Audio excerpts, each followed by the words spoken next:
was dreaming all through the night.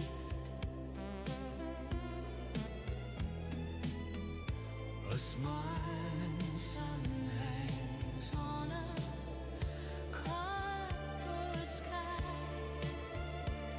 where the future got lost but never learned to die. Unseen visions burning bright, Bradbury's ghost on SL tonight. Open the page, let the wonder ignite. Welcome to SL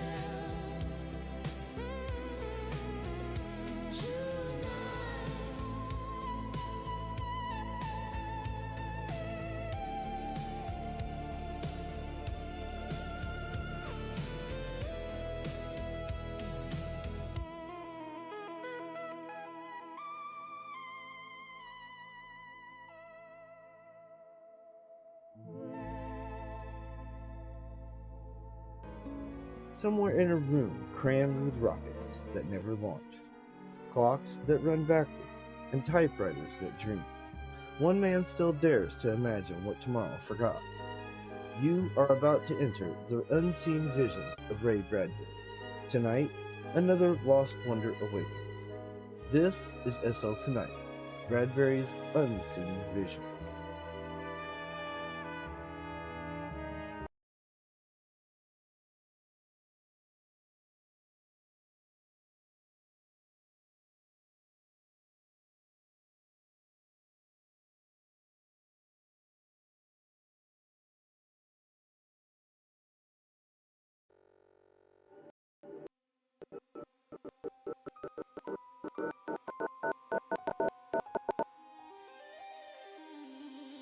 Good evening, pilgrims of the Martian flame, and welcome to SL Tonight, where we ignite the sacred fires of Ray Bradbury's masterpiece, The Illustrated Man. I'm Felix Lebeski, your host for Bradbury's Unseen Visions, The Illustrated Man's Hidden Tales, a series that burns away the familiar to reveal the glowing core of this 1951 collection. Ray Bradbury, the eternal boy from Waukegan, was 31 when he wrote these stories, living in a tiny Venice apartment, typing on a rented library machine while his wife Marguerite worked and their daughters slept nearby. World War II had rejected him for bad eyesight, but it left him with a soul full of wonder and dread. The fire balloons take us to Mars, where missionaries hunt for sin and spheres of blue fire, questioning if salvation needs sinners. Written in 1951, it sprang from Bradbury's Catholic upbringing, clashing with his growing agnosticism. His love for Edgar Rice Burroughs' Martian adventures twisted into spiritual inquiry. Behind the scenes, Doubleday paid him $750 for the book, but Bradbury refused Hollywood cash to keep his visions pure. This story, often overlooked, is Bradbury at his most poetic. Fire balloons as souls, Mars as Eden regained. It's a window into what drove him.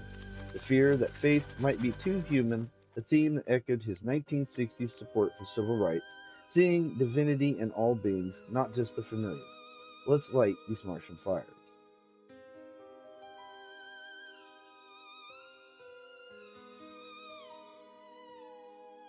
Fire exploded over summer night lawns.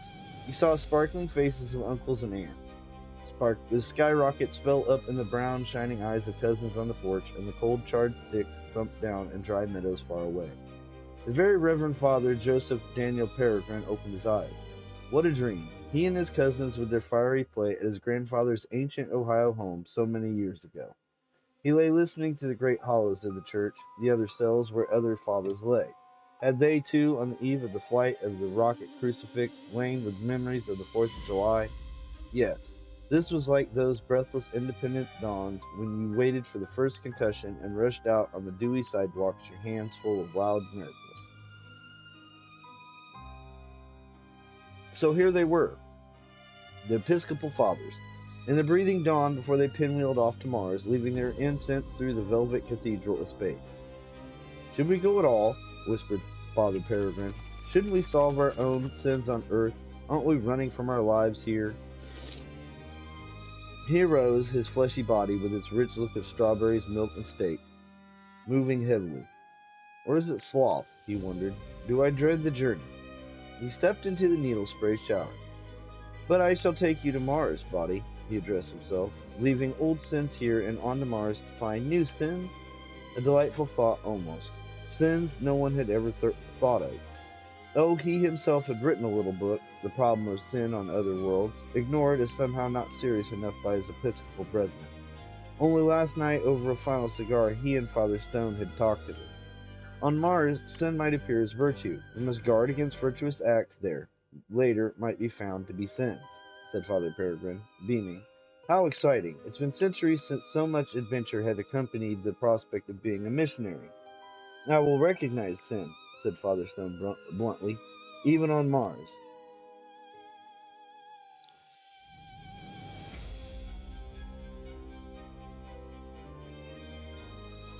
Oh, we priests pride ourselves on being litmus paper, changing color in sin's presence, retorted Father Peregrine.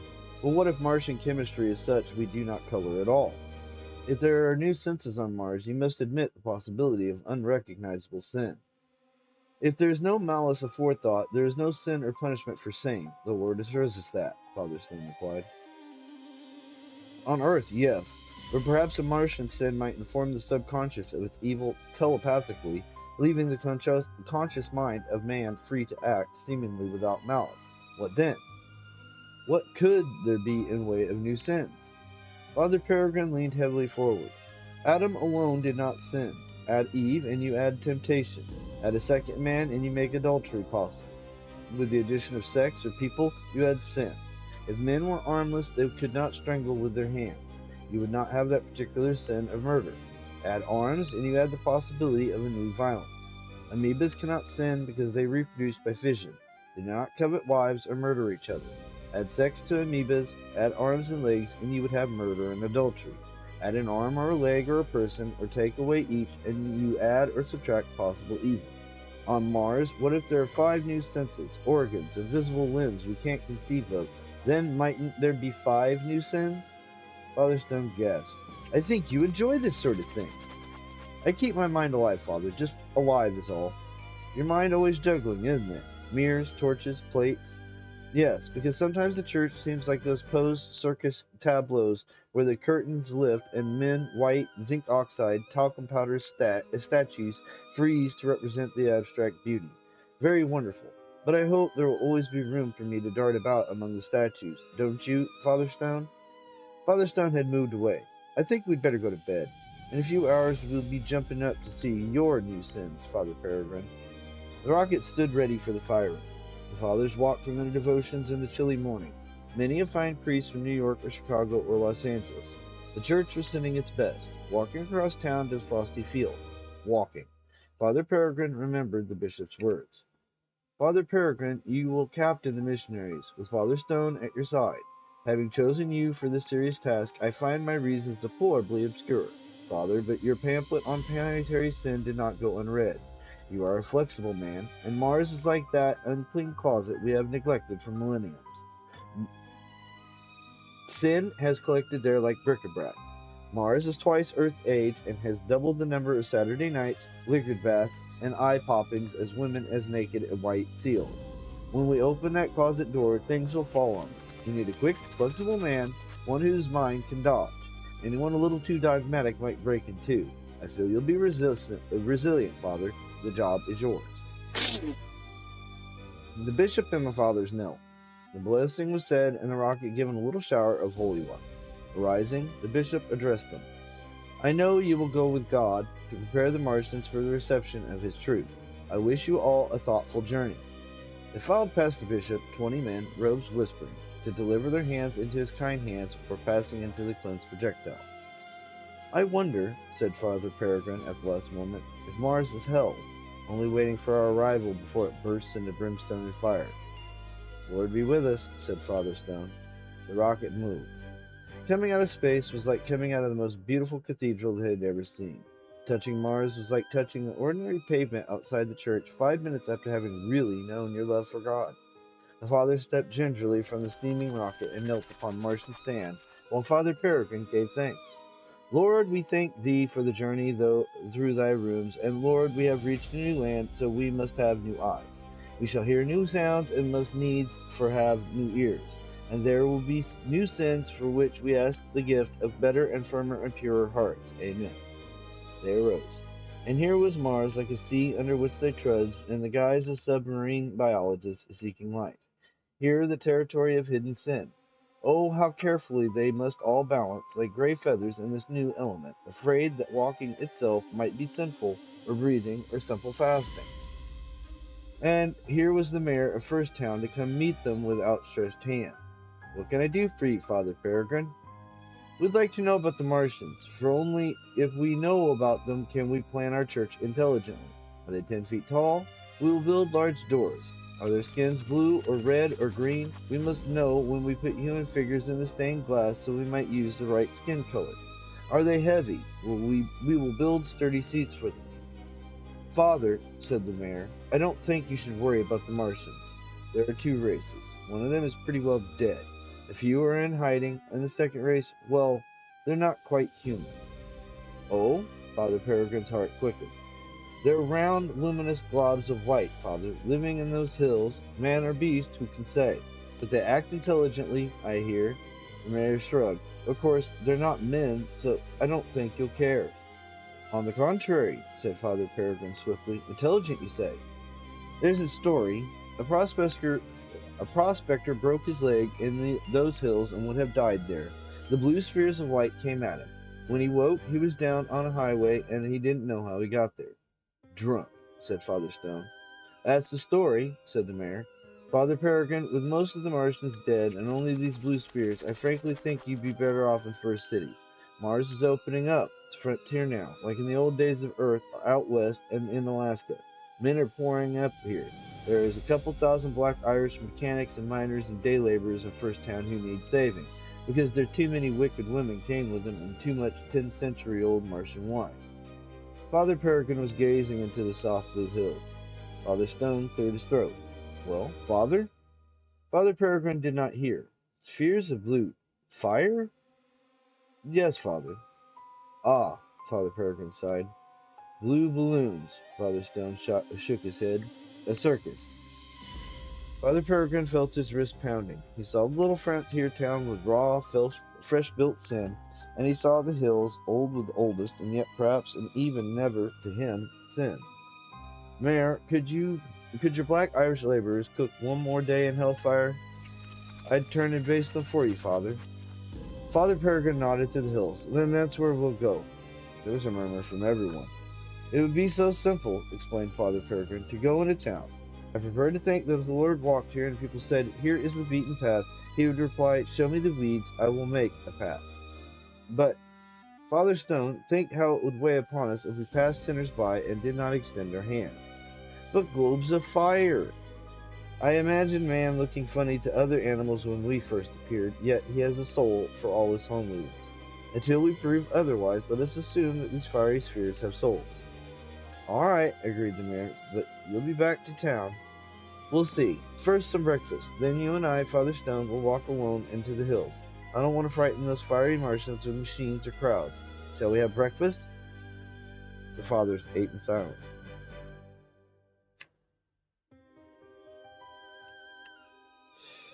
At nightfall, Father Peregrine and Father Stone were high in the hills.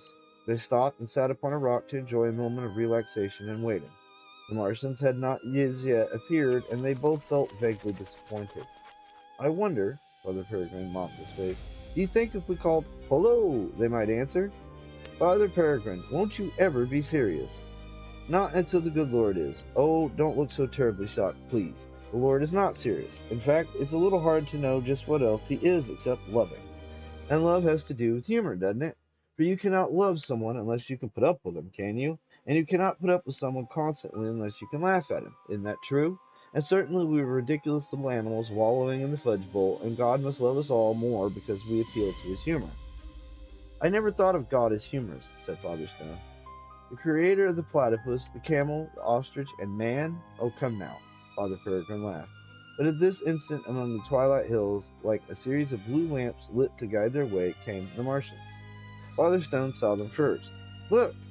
Father Peregrine turned and laughter stopped in his mouth. The round blue globes of fire hovered among the twinkling stars, distantly trembling. Monsters! Father Stone leapt up, but Father Peregrine caught him. Wait! We should have gone to town. No, listen, look, pleaded Father Peregrine. I'm afraid. Don't be. This is God's work. The devils. No, now quiet. Father Peregrine gentled him, and they crouched in the soft blue light on their upturned faces as the fiery orbs drew near. And again, Independence Night, thought Father Peregrine, tremoring. He felt like a child back in those July 4th evenings, the sky blowing apart, breaking into powdery stars and burning sound, the concussion to jingling house windows like the ice on 1,000 thin palms, the aunts, uncles, cousins crying as to some celestial physician, the summer sky colors, and the fire balloons, lit by an indulgent grandfather, steadied in his massively tender hands. Oh, the memory of those lovely fire balloons, softly lighted, warmly billowing bits of tissue, like insect wings, lying like folded wasps in boxes, and last of all, after the day of riot and fury at long last in their boxes, delicately unfolded, blue, red, white, patriotic, the fire balloons. He saw the dim faces of dear relatives long dead and mantled with moss, as grandfather lit the tiny candle and let the warm air breathe up to form the balloon plumply luminous in his hands. The shining vision which they held, reluctant to let it go, for once released, it was yet another year gone from life, another fourth, another bit of beauty vanished. And then up, up, still up, through the warm summer night constellation, the fire balloon had drifted, while red, white, and blue eyes followed them, wordless, from family porches. Away into deep Illinois country, over night rivers and sleeping mansions, the fire balloons dwindled, forever gone.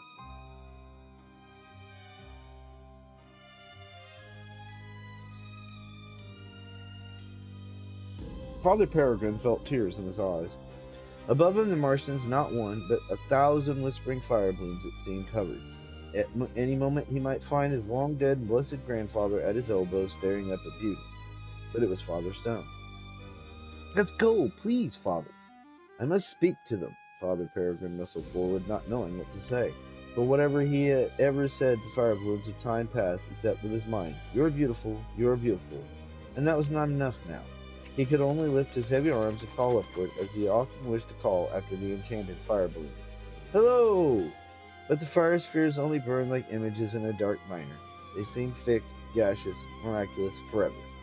We come with God, said Father Peregrine to the sky. Silly, silly, silly, Father Stone shooed to the back of his hand. In the name of God, Father Peregrine, stop!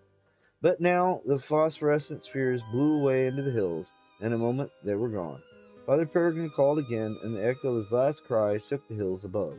Turning, he saw an avalanche shake out dust, pause, and then, with a thunder of stone wheels, crash down the mountain upon them. Look at what you've done! Cried Father Stone. Father Peregrine was almost fascinated, then horrified. He turned, knowing they could only run a few feet before the rocks crushed them into ruins. He had time to whisper, "Oh, Lord!" and the rocks fell. Father! They were separated like chaff from wheat.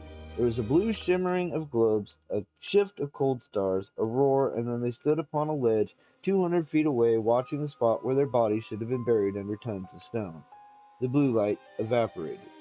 The two fathers clutched each other. What happened? The blue fires lifted us. We ran. That was it. No, the globes saved us. They couldn't. They did. The sky was empty. There was a feel as if a great bell had just stopped tolling. Reverberations lingered in their teeth and marrows. Let's get away from here. You'll have us killed. I haven't feared death for a good many years, Father Stone.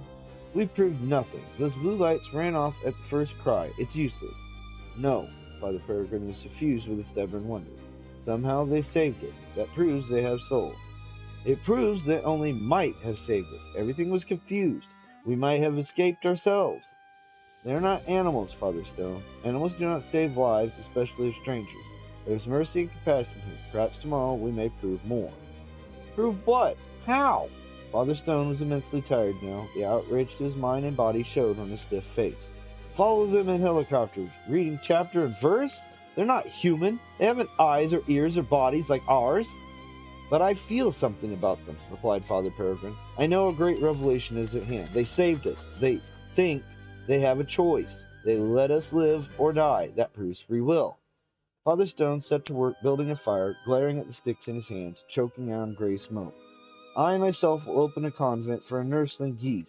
a monastery for slanted swine, and I shall build a miniature asp in a microscope so that paramecium can attend services and tell their beads or their flagella. Oh, Father Stone. I'm sorry, Father Stone blinked redly across the fire, but this is like a blessing a crocodile before he chews you up. You're risking the entire missionary expedition. We belong at First Town, washing liquor from men's throats and perfume off their hands. Can't you recognize the human in the inhuman? I'd much rather recognize the inhuman in the human. But if I prove these things sin, a no moral life, have free will and intellect, Father Stone, that will take much convincing. The night grew rapidly cold, and they peered into the fire to find their wildest thoughts, while eating biscuits and berries, and soon they were bundled for sleep under the shining stars. And just before turning over one last time, Father Stone, who had been thinking for many minutes to find something to bother Father Peregrine about, stared into the soft pink charcoal bed and said, "No Adam and Eve on Mars. No original sin. Maybe the Martians live in a state of God's grace. Then we can go back down to town and start working on the Earth thing." Father Peregrine reminded himself to say a little prayer for Father Stone, who got so mad and was now being vindictive. God help her. Yes, Father Stone, but the Martians killed some of our settlers. That's sinful. There must have been an original sin in Martian Adam and Eve. We'll find them. Men are men, unfortunately, no matter what their shape, and are inclined to sin. But Father Stone was pretending to sleep. Father Peregrine did not shut his eyes. Of course, they could not let these Martians go to hell, could they? As a compromise to their consciences, could they go back to the new colonial towns, those towns so full of sinful gullets and women with scintilla eyes and white oyster bodies rollicking in beds of lonely laborers. Wasn't that the place for the fathers? Wasn't this trek into the hills merely a personal whim? Was he really thinking of God's church, or was he quenching the thirst of a sponge-like curiosity? Those blue round globes of St. Anthony's fire, how they burned in his mind! What a challenge to find the man behind the mask, the human behind the inhuman. Wouldn't he be proud if he could say, even to his secret self, that he had converted a rolling huge pool table full of fiery spheres? What a sin of pride, worth doing penance for. But then one did many prideful things out of love, and he loved the Lord so much and was so happy at it that he wanted everyone else to be happy too. The last thing he saw before sleep was the return of the blue fires, like a flight of burning angels silently singing him to his worried rest. The blue round dreams were still there in the sky when Father Peregrine awoke in the early morning. Father Stone slept like a stiff bundle quietly. Father Peregrine watched the Martians float, and watching him, they were a human, he knew it, but he must prove it or face a dry-mouthed, dry-eyed bishop telling him kindly to step aside. But how to prove humanity if they hid in the high vaults of the sky? How to bring them nearer and provide answers to the many questions? They saved us from the avalanche.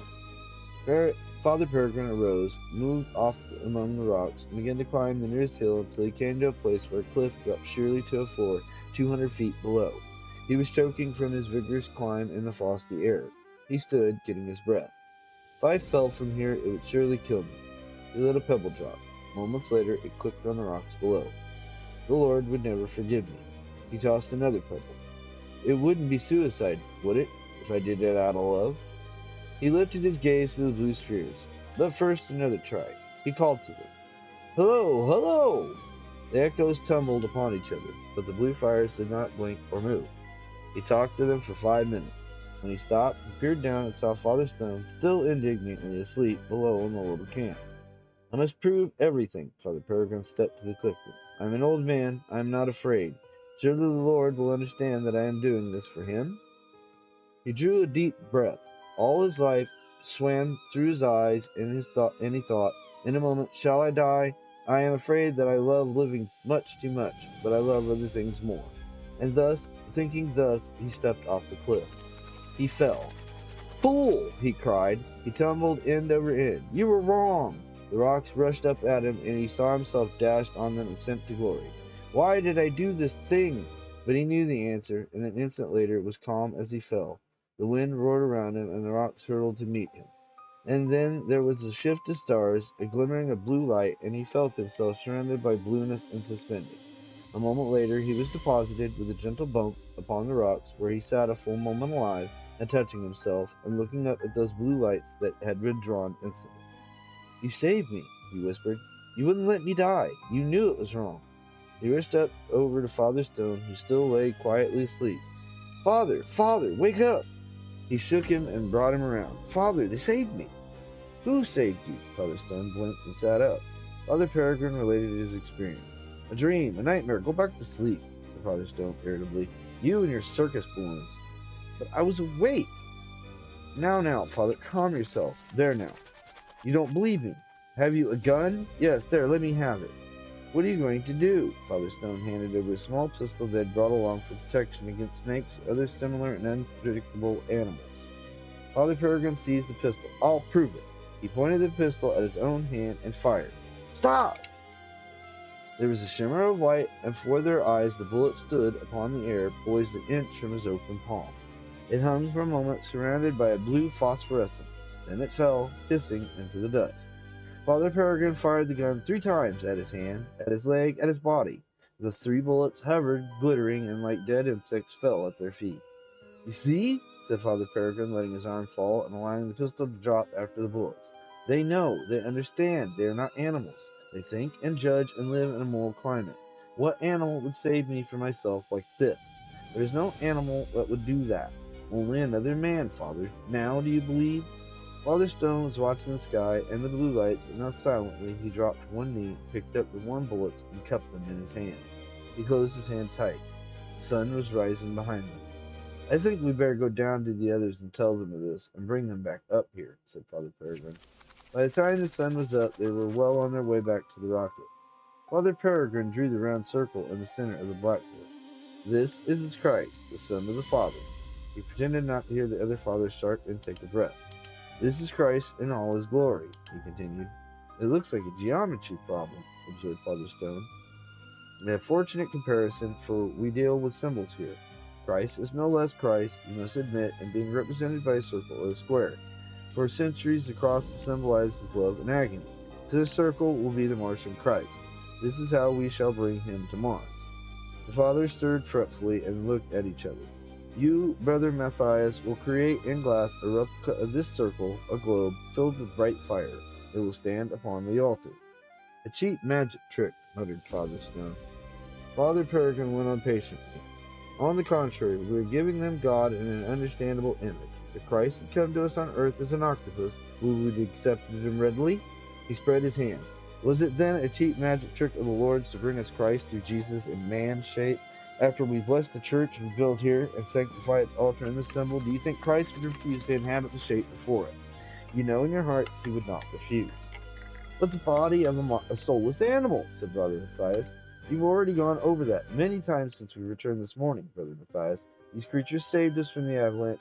They realized that self-destruction was sinful and prevented it time after time. Therefore, in this build a church in the hills, live with them, define their own special ways of sinning, their alien ways, and help them to discover God." The fathers did not seem pleased at the prospect. "Is it because they are so odd to the eye?" wondered Father Peregrine. "But what is a shape? Only a cup for the blazing soul that God provides us all. If tomorrow I found that sea lions suddenly possessed free will, intellect, knew when not to sin, knew what life was, and tempered justice with mercy and life with love, then I would build an undersea cathedral. And if the sparrows should, miraculously with God's will, gain everlasting souls tomorrow, I would freight a church with helium and take after them. For all souls in any shape, if they have free will and are aware of their sins, will burn in hell unless given their rightful communions. I would not let a Martian sphere burn in hell either, for it is a sphere only in mine eye. When I close my eyes, it stands before me an intelligence, a love, a soul, and I must not deny it." "But that glass globe you wish placed on the altar," protested Father Stone. "Consider the Chinese," replied Father Peregrine imperturbably. "What sort of Christ do Christian Chinese worship? An Oriental Christ, naturally. You've all seen Oriental nativity scenes. How is Christ dressed? In Eastern robes. Where does he walk? In Chinese settings of bamboo, a misty mountain, and crooked tree. His eyelids taper, his cheekbones rise. Each country, each race adds something to our Lord. I am reminded of the Virgin of Guadalupe, to whom all Mexico pays its love. Her skin, have you noticed the paintings of her? A dark skin, like that of her worshippers. Is this blasphemy? Not at all. It is not logical that men should accept a God, no matter how real, of another color. I often wonder why our missionaries do well in Africa with a snow-white Christ. Perhaps because white is a sacred color, an albino or any other form, to the African tribes. Given time, mightn't Christ darken there too? The form does not matter. Content is everything. We cannot expect these Martians to accept an alien form. We shall give them Christ in their own image. There's a flaw in your reasoning, Father, said Father Stone. Won't the Martians suspect us of hypocrisy? They will realize that we don't worship a round globular Christ, but a man with limbs and a head. How do we explain the difference? By showing there is none.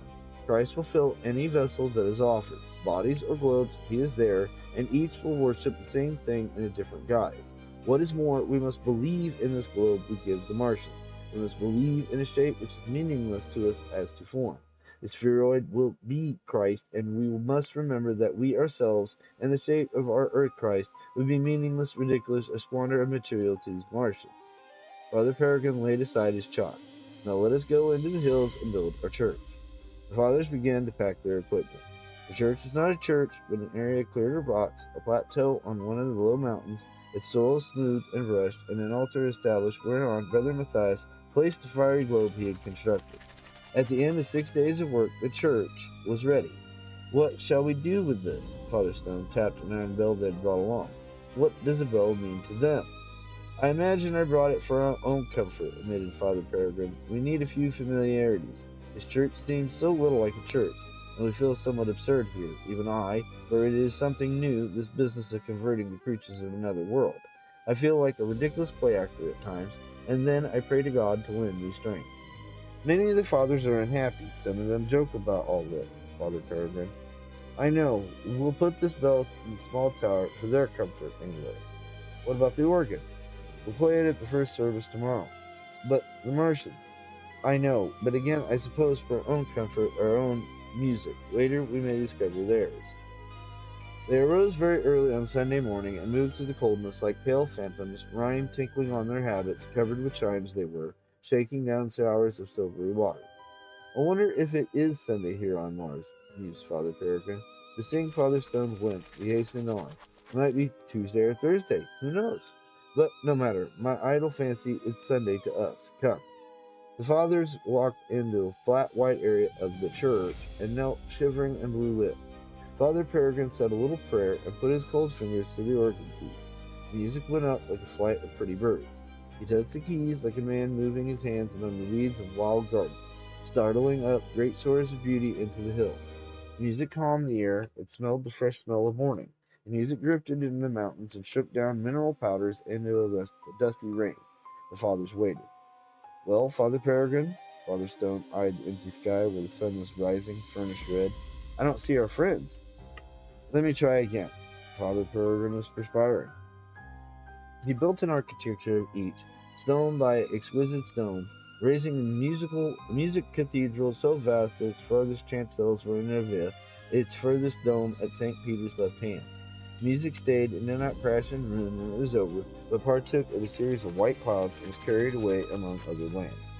The sky was still empty. They'll come. But Father Peregrine felt panic in his chest, very small growing. Let us pray. Let us ask them to come. They read minds. They know. The fathers lowered themselves again and rustling in whispers, they prayed. And to the east, out of the icy mountains at 7 o'clock on Sunday morning, or perhaps Thursday morning, or it might be Monday morning on Mars, came the soft, fiery globes.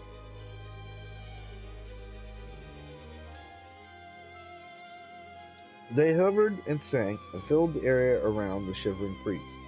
Thank you, oh, thank you, Lord. Father Peregrine shut his eyes tight and played the music, and when it was done, he turned and gazed upon his wondrous congregation. Then a voice touched his mind, and the voice said, We have come for a little while. You may stay, said Father Peregrine. For a little while only, said the voice quietly. We have come to tell you certain things. You should have spoke sooner, but we had hoped that you might go on your way if left alone. Father Peregrine started to speak, but the voice hushed him. We are the old ones, said the voice, and it entered him like a blue gaseous flare and burned in the chambers of his head. We are the old Martians who left our marble cities and went into the hills, forsaking the material life we had lived. So very long ago we became these things that we now are. Once we were men with bodies and legs and arms such as yours. Legend has it that one of us, a good man, discovered a way to free man's soul and intellect, to free him of bodily ills and melancholies, of death and transfigurations, of ill humors and senilities, and so took on the look of lightning and blue fire, and lived in the winds and skies and hills forever after that, neither prideful nor arrogant, neither rich nor poor, passionate nor cold. We have lived apart from those we left behind, those other men of this world, and how we came to be has been forgotten, the process lost, but we shall never die, nor do harm. We have put away the sins of the body and live in God's grace. We covet no other property. We have no property. We do not steal, nor kill, nor lust, nor hate. We live in happiness. We cannot reproduce. We do not eat or drink or make war. All the sensualities and childlessnesses and sins of the body were stripped away when our bodies were put aside. We have left sin behind, Father Peregrine, and it is burned like the leaves in the autumn, and it is gone like the soiled snow of an evil winter, and it is gone like the sexual flowers of a red and yellow spring, and it is gone like the panting nights of hottest summer. And our season is temperate, and our clime is rich in thought. Father Peregrine was standing now, for the voice touched him at such a pitch that it almost shook him to his senses. It was ecstasy and fire washing through him. We wish to tell you that we appreciate your building this place for us, but we have no need of it. For each of us is a temple unto himself, and needs no place wherein to cleanse himself. Forgive us for not coming to you sooner, but we are separate and apart, and have talked to no one for 10,000 years, nor have we interfered in any way with the life of this planet. It has come into your mind now that we are the lilies of the field. We toil not, neither do we spin. You are right. And so we suggest that you take the parts of this temple into your own new cities and there and cleanse others. For rest assured, we are happy and at peace. The fathers were on their knees in the vast blue light, and Father Peregrine was down too, and they were weeping. And it did not matter that their time had been wasted, it did not matter to them at all. The blue spheres murmured and began to rise once more on a breath of cool air. May I, cried Father Peregrine, not daring to ask, eyes closed, may I come again some day that I may learn from you? The blue fires blazed, the air trembled. Yes, some day he may come again, some day. And then the fire balloons blew away and were gone, and he was like a child, on his knees, tears streaming from his eyes, crying to himself, come back, come back! And at any moment the grandfather might lift him and carry him upstairs to his bedroom in a long gone Ohio town. They filed down out of the hills at sunset, looking back. Father Peregrine saw the blue fires burning. No, he thought, he couldn't build a church for the likes of you.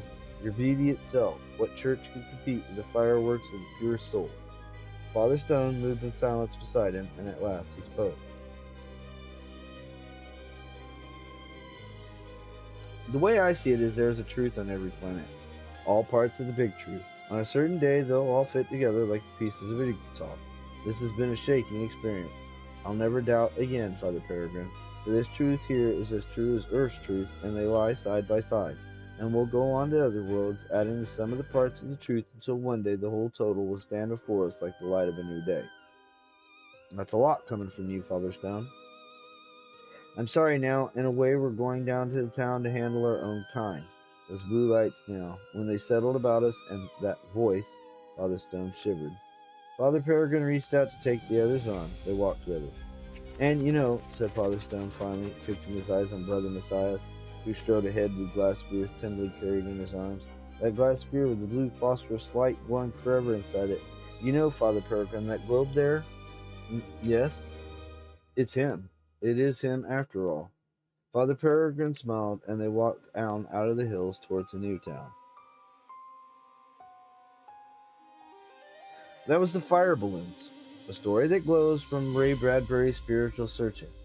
In 1950, Bradbury was 30, living in Venice, California, with Marguerite and their daughters, attending Catholic Mass but questioning dogma after Hiroshima's fire. It lampoons his career. Pulp Mars adventures like Burroughs turned into theological fables, his pulp roots maturing into critiques of organized religion. Writing this in 1950, he drew from his Irish Catholic heritage and carnival mystics, aiming to show how faith might look to the truly innocent. Behind the scenes, Doubleday paid him $750 for the book, a fortune then, but Bradbury turned down Hollywood cash to keep his visions pure. It's a window into what drove him, the fear that humanity's sins might bind us to pure divinity, a theme that deepened with civil rights struggles in the 1960s. Bradbury's stories of alien souls paralleled the movement's fight for recognizing humanity in the other. Ray Bradbury, the visionary behind the fire balloons, turned Martian flame into a mirror for our souls. This story asks, what if salvation doesn't need sinners? Join us next time for SL Tonight as we keep unearthing Bradbury's unseen visions. Like, subscribe, and good night.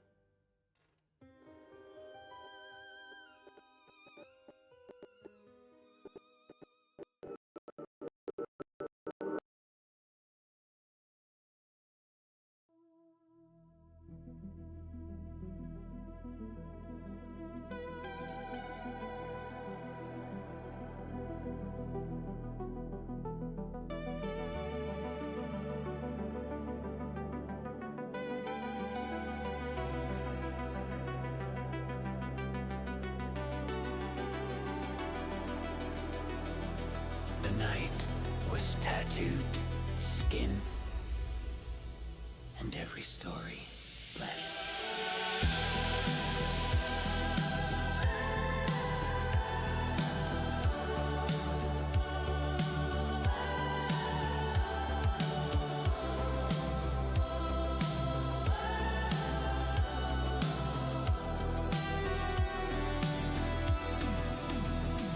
We stood in the African veldt where lions fed on sun-bleached bone. Heard the children call us home while nursery walls burned alone. Flew the silver rocket fire to a Venus drowned in endless rain. Watch the sun come out 1 hour, then never shine again. 0 hour came at 7. The invasion no one heard. Marionettes it took the parents while the kids never said a word. On Mars the highways rolled like rivers under crimson dust. The last Earth rocket left us ghost in a world that turned to rust. These are the illustrated man's tales, ink that moves when the moonlight fails. From kaleidoscope eyes to the long cold years, every tattoo is a memory, every memory a tear. We saw the city wait 1,000,000 years for men who never came. Felt the concrete, remember every footstep, every name.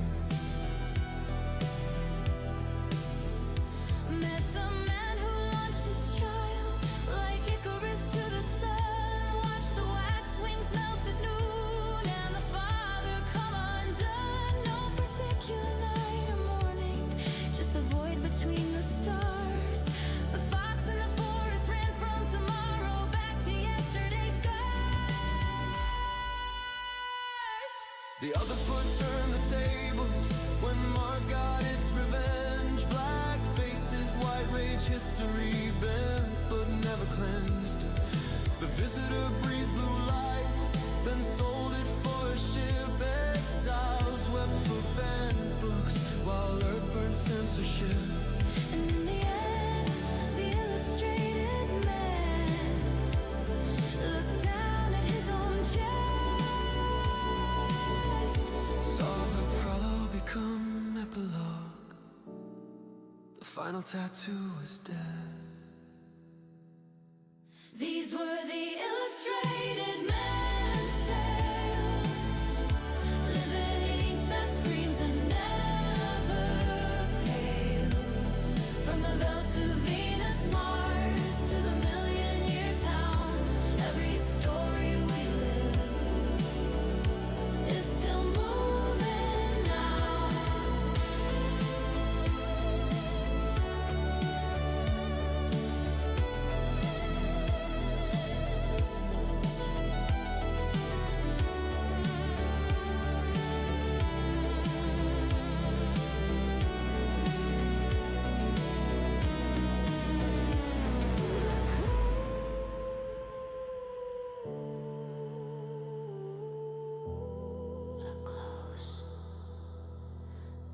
pictures are still moving.